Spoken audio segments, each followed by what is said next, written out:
RS brothers లో ఆషాఢం KG sale మళ్ళీ మొదలైంది. మరెన్నో క్రేజీ ఆఫర్స్ ఖైదీ చేయండి ఆర్ఎస్ బ్రదర్స్.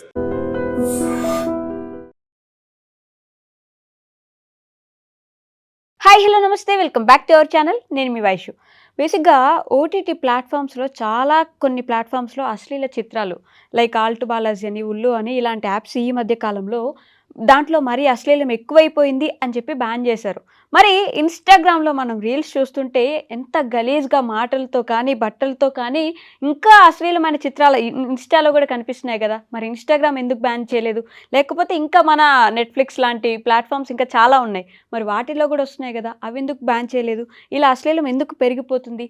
ఈ విషయం గురించి మాట్లాడడానికి ఈరోజు నాతో పాటు సోషల్ యాక్టివిస్ట్ కృష్ణకుమారి గారు ఉన్నారు. మేడంతో మాట్లాడదాం. Hello ma'am. హలో, నమస్తే, బాగున్నారా? అశ్లీల చిత్రాలు అంటే ఎస్పెషల్లీ దానికి ఇంకా 18+ రేటెడ్ అని చెప్పేసి ఒకటి ఉండేది. ఇప్పుడు అవి పూర్తిగా బ్యాన్ చేద్దాం అనుకున్నారు, ఒక మంచి పనే. మరి ఇన్స్టాగ్రామ్లో చిన్న చిన్న పిల్లలు కూడా చూస్తుంటారు, బట్టలు ఇప్పేసిన బోల్డ్ అని చిత్రాలు మనం చూసే ఉంటాం. మరి అవి ఎందుకు బ్యాన్ చేయట్లేదు అంటారు? ఎందుకు ఇది పెరిగిపోతుంది అంటారు మ్యామ్? ఇప్పుడు అశ్లీలత ఇందు గలదు అందు లేదు అనేది లేదు, అన్ని చోట్ల తాండవిస్తుంది. ఇది ఎక్కడి దాకా వెళ్ళింది అంటే, కొత్త టెక్నాలజీ ఏదన్నా వస్తే ఆ టెక్నాలజీని ఉపయోగించి కూడా అశ్లీలతను చూపించడానికి, దాని ద్వారా డబ్బులు చేసుకోవడానికి సిద్ధమైపోతున్నారు వ్యాపారస్తులు. ఇది ఫక్తు వ్యాపారం. ఇప్పుడు ఆహా ఛానల్ ఉంది, ఓటీటీ. అవును, అసలు దానిలో బూతులతోటి ఎంత దారుణమైన బూతులు అంటే ఇంకా చెవులు మూసుకోవాల్సిందే. అట్లాంటి బూతులతోటి 2 షోలు రన్ అవుతున్నాయి దాంట్లో. ఓకే, మరి దాని సంగతి ఏంటి? అలాగే అచ్చా యాప్ అని ఒకటి వచ్చింది ఈ ఏఐ సాయంతో. ఆ అచ్చా యాప్ పరమ లుచ్చా యాప్ అనమాట. అది అసలు ఆ బూతులు చూస్తుంటే అందమైన అమ్మాయిలు నిజంగా అనిపిస్తుంది, వీళ్ళేదో నిజంగా అమ్మాయిలు పాతకాలం సామెతలు లాంటివి సామెతలు చెప్తున్నారే అనిపిస్తుంది. అది అంటే 1-2 చూస్తే మనకి క్లారిటీ వచ్చేస్తుంది. ఇది సామెతలు కాదు, ఇవి పచ్చి బూతులు అనేది మనకు అర్థం అవుతుంది. సరే, ఇంకో 2 రోజులు పోయిన తర్వాత ఈ అందమైన అమ్మాయిలు కాస్త ఏఐ అమ్మాయిలు అని తేలింది.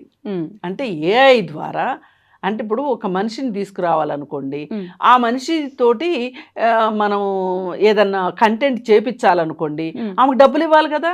ఇప్పుడు డబ్బులు ఇచ్చే పని కూడా లేదు. ఏఐ ద్వారా ఒక టూల్ పెట్టేయడము, ఆడియో ఇచ్చేయడము, ఏది పడితే అది.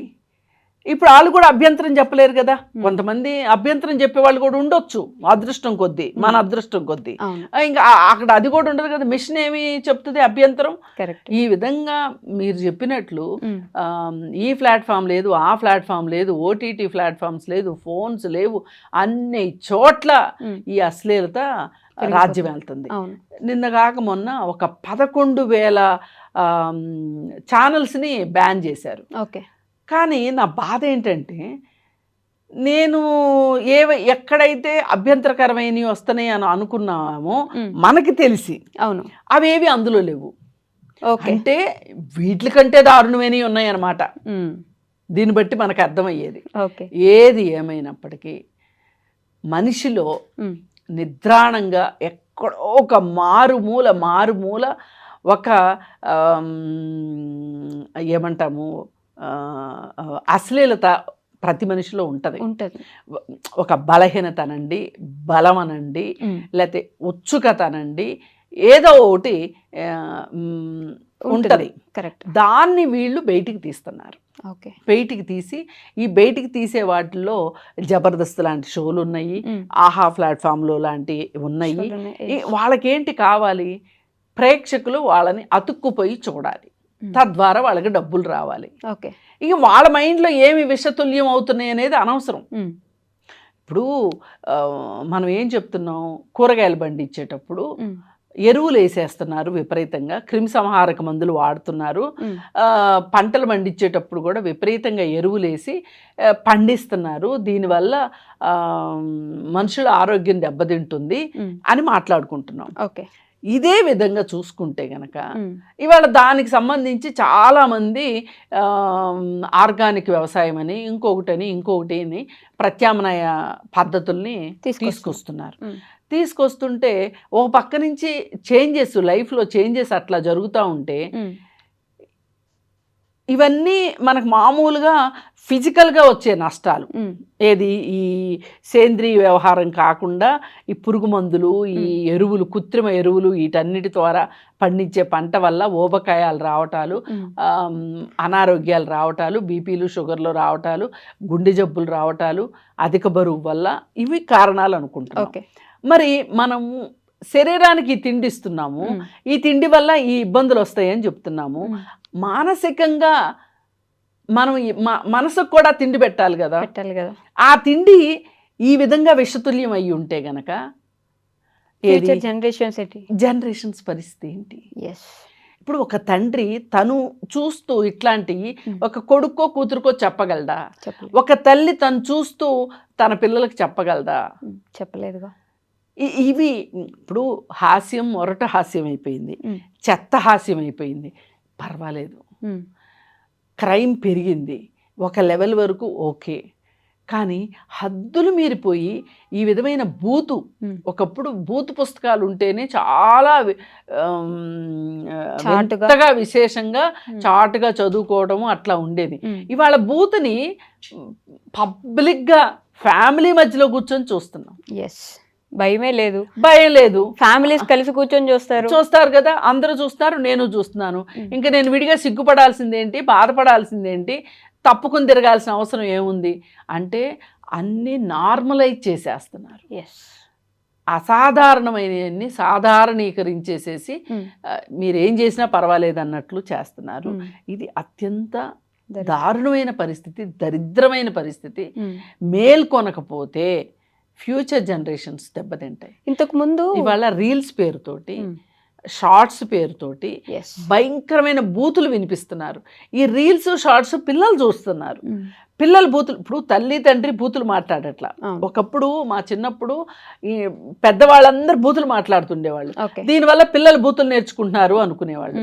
సరే, ఆ పిల్లలు పెద్దవాళ్ళు అయిన తర్వాత అమ్మో మన పిల్లలు పాడైపోతారు బూతులు మాట్లాడితే అని చెప్పి బూతులు మాట్లాడుకోకుండా పిల్లల్ని పెంచిన వాళ్ళు ఉన్నారు. ఇప్పుడేంటి, తల్లిదండ్రులు బూతులు మాట్లాడక్కర్లా, ఈ షార్ట్స్లోనూ వీటిల్లోనే. అలాగే ఇప్పుడు ఇందాక నేను చెప్పిన కొన్ని రియాలిటీ షోస్లో బూతులు మాట్లాడుతున్నారు. ఆ బూతులు వింటున్నారు పిల్లలు, నేర్చుకుంటారు. ఇంకా తల్లిదండ్రులు మానేసి ఏంటి లాభం?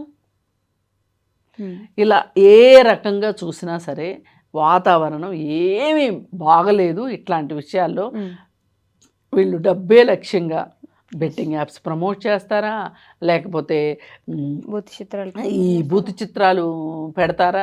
ఇంతకుముందు అనుకునేవాళ్ళు చైనా నుంచి వస్తున్నాయి మనకి పోర్న్ యాప్స్, పోర్ను సైట్స్ ఇవన్నీ వస్తున్నాయి అన్నారు. వాళ్ళు సిగ్గుపడతారు మనవి చూసారంటే, వాళ్ళు సిగ్గుపడతారు మనవి చూస్తే. అలా అంత దరిద్రంగా ఉన్నాయి. అందుకని ఈ ఓటీటీస్ని పర్యవేక్షణ అన్న పెట్టాలి, సెన్సార్ బోర్డు అన్న పెట్టాలి, లేదంటే తీసిపారేయాలి. ఇన్స్టాగ్రామ్ అంటే ఇంతకుముందు సెలబ్రిటీసే కొంచెం సినిమాల కోసం అని చెప్పి అట్లా తయారయ్యేవాళ్ళు. ఇప్పుడు ఇన్స్టాగ్రామ్లో కూడా ఎక్కడ పట్టినా సరే ఇష్టానుసారంగా బట్టలు వేసుకోవడం, ఇష్టానుసారంగా మాట్లాడేసేయడం, ఎక్కడ హద్దు అదుపు లేకుండా. అదుపు ఇప్పుడు నేను ఇందాకే ఫేస్బుక్లో ఒక ఫోటో చూసాను, ఒక తల్లి కూతురు ఫోటో.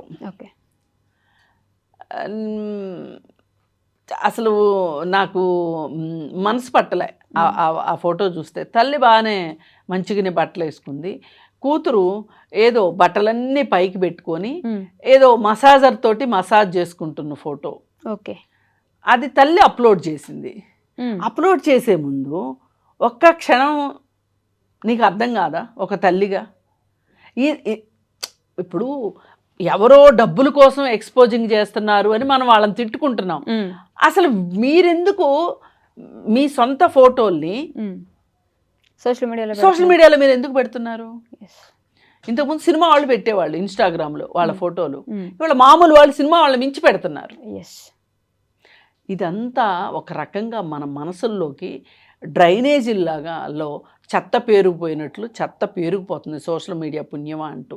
ఈ చెత్తను దించుకోకపోతే ఇప్పుడు రోడ్డు పైన డ్రైనేజీలు ఫుల్ అయిపోయి బ్లాక్ అయిపోతే డ్రిల్లింగ్ మిషన్స్ వచ్చి చెత్తను తీస్తూ ఉంటాయి. ఆ స్టిల్ట్ అంతా తీసి బయట వేస్తుంటాయి. అది ఆ బయటేసే విధానం ఏదైతే ఉందో మన మనసుల్లో నుంచి కూడా అట్లాంటి మడ్డి మకిల ఏదన్నా ఉంటే తీయాల్సిన అవసరం ఇవాళ, తీయాల్సినంత అవసరంలో ఇవాళ మన మెదళ్ళు ఉన్నాయి. దీన్ని వేస్తుంది ఎవరు మెదళ్ళల్లో అంటే ఇందాక మీరు చెప్పిన బ్యాన్ చేసినవే కాకుండా బ్యాన్ చేయనివి కూడా కొన్ని ఇన్స్టాగ్రామ్లో కూడా దానికి కూడా కొన్ని రూల్స్ అండ్ రెగ్యులేషన్స్. ఇప్పుడు యూట్యూబ్ ఉందండి, యూట్యూబ్కి కొన్ని రూల్స్ రెగ్యులేషన్స్ ఉన్నాయా లేదా, అందరూ పాటిస్తున్నారా లేదా అనేది వేరే విషయం. కొన్ని కంటెంట్స్ పెట్టకూడదు అనేది రూల్స్ అండ్ రెగ్యులేషన్స్ ఉన్నాయి. దానికి స్ట్రైక్లు కొట్టే విధానం ఉంది. మరి అలాంటిది ఎందుకు ఈ ఇన్స్టాగ్రామ్లో ఉండట్లేదు?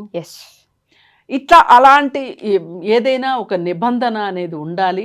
ఆ నిబంధనని ఫాలో అయ్యేలాగా చెయ్యాల్సిన బాధ్యత మటుకు ప్రభుత్వాలకే ఉంది. లేకపోతే డ్రైనేజీల కంటే హీనంగా ఒక్కొక్కళ్ళ బుర్ర తయారయ్యే పరిస్థితి వచ్చేసింది. అసలు నన్ను అడిగితే వచ్చేసింది. ఎందుకంటే 24 గంటలు మన చేతిలో ఫోన్ ఉంటుంది, సోషల్ మీడియా ఉంటుంది. వద్దన్నా కాదన్నా మనం దానిలోకే వెళ్ళిపోతున్నాము. అయితే దానిలో కాస్త మంచి కంటెంట్ వచ్చింది అనుకోండి, కొంచెం మంచి నేర్చుకుంటాను. అది మన చిరు కోరిక. Exactly. Okay ma'am, thank you.